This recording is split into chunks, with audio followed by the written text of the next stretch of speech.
ओम नमस्ते मित्रगण। आज के আমি একজন ইলেকট্রনিক্সের টেকনিশিয়ান। এই সার্ভিসিং এবং তার মেকানিক্যাল সার্ভিস করতাম। আমার মাস গেলে পরে 40 থেকে 50 হাজার টাকা আয় হতো। 30 বছর ধরে এই কাজ করেছি।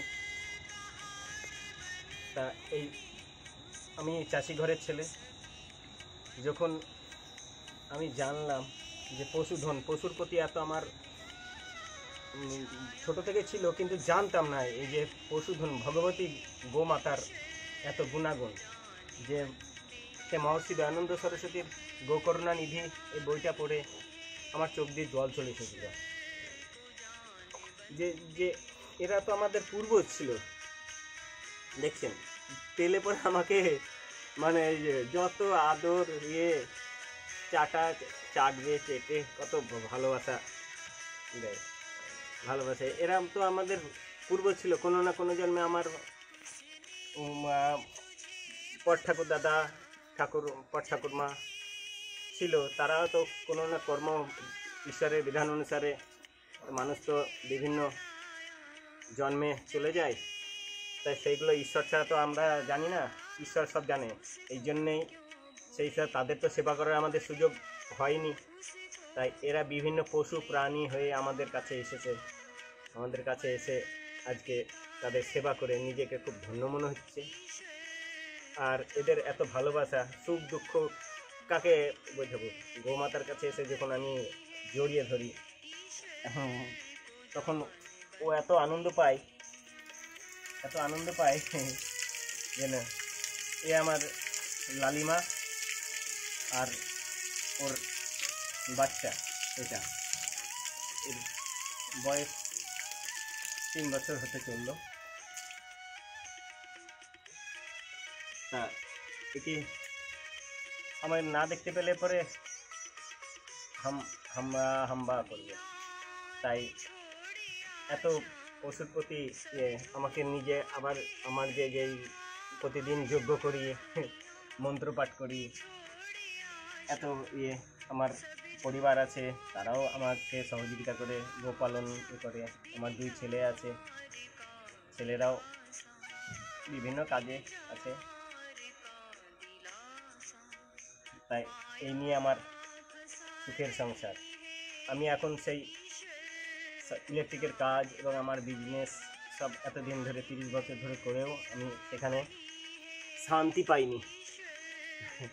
তাই আজকে এই যে পশুপালন করে এত আনন্দ খুশি, সকালবেলায় আমার কিভাবে দিন চলে যাচ্ছে আনন্দ খুশির মধ্যে দিয়ে, আর এই সব বৈদিক চিন্তন মনন দ্বারা।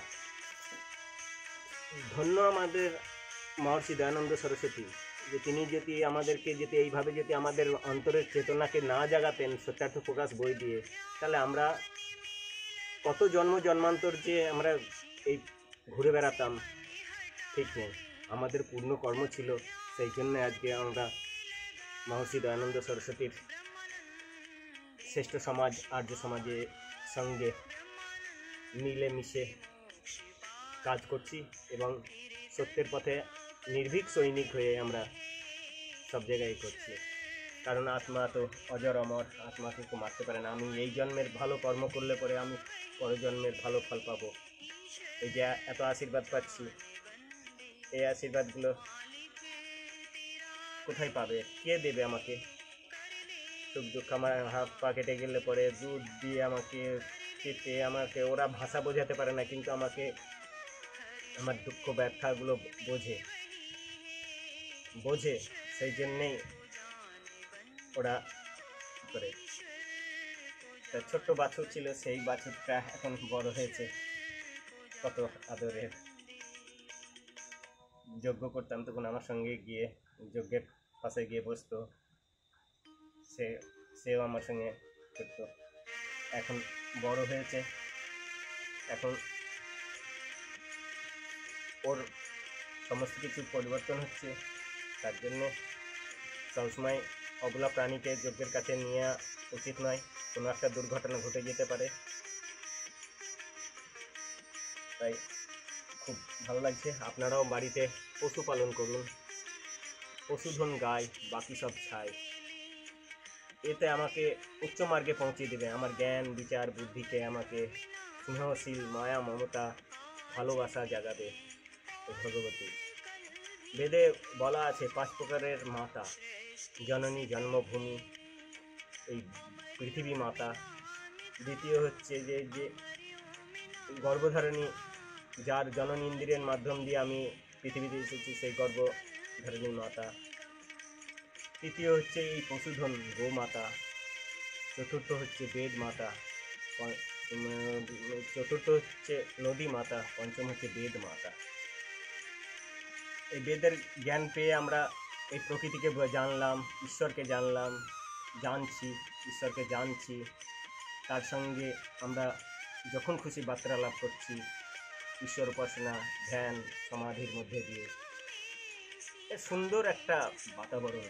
তাহলে আমাদের কর্ম অনুসারে আমাদেরকে প্রত্যেকটা মানুষকে বিভিন্ন জায়গায় বিভিন্নভাবে আমাদেরকে জন্ম দিয়েছে ঈশ্বর। তাহলে আমাদের পূর্ণ জন্ম ছিল বলেই আজকে আমরা বিভিন্ন জায়গায় জন্মিয়ে আজকে আমরা এই করছি। তাই পশুপালন করুন। পঞ্চমহাযজ্ঞের মধ্যে দেখবেন সব দেওয়া আছে। আপনার কাছে এসে অনেক পশু প্রাণীরা সহযোগিতা চায়, অভয় পেতে চায়, তাদেরকে অভয় করুন। তাদের আপনার সামর্থ্য অনুসারে আপনি তাদেরকে সুরক্ষা দিন এবং খাদ্য খাবারও দিন। তাতে আপনার পুণ্য সঞ্চয় হবে এবং ভালো লাগবে। টাকা পয়সা আস্তে আস্তে যেতে আছে, কত পয়সা কোন দিক দিয়ে চলে যায়। কিন্তু পশুর প্রতি, প্রত্যেক পশুর প্রতি ভালোবাসা দেখাবেন।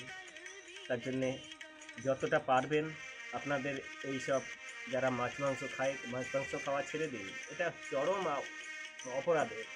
এর জন্য আপনি কত জন্ম জন্মান্তর আপনাকে এই কষ্ট ভোগ করতে হবে তার ঠিক নেই।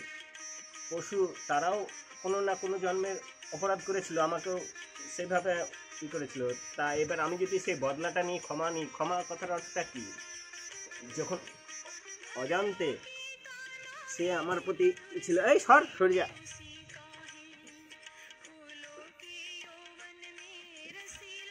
দেখে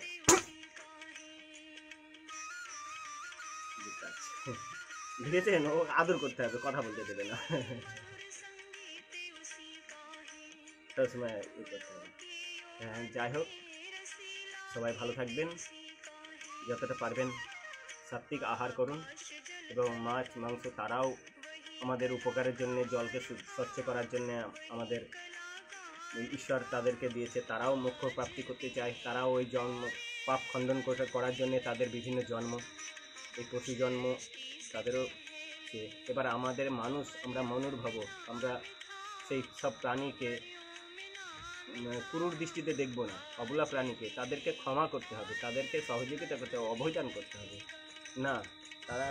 কারণ আমরা পূর্বের জন্মের কী ছিল না ছিল আমরা কিছু জানি না, তার জন্য তাদেরকেই করবো। আমরা যদি বৃক্ষ বনস্পতি খাই, তাহলে বৃক্ষ বনস্পতি তারা কোনো দিন এইভাবে কষ্ট অনুভব করে না, বা তাদের জন্য ঈশ্বর সেই অনুভূতিগুলো দেয়নি।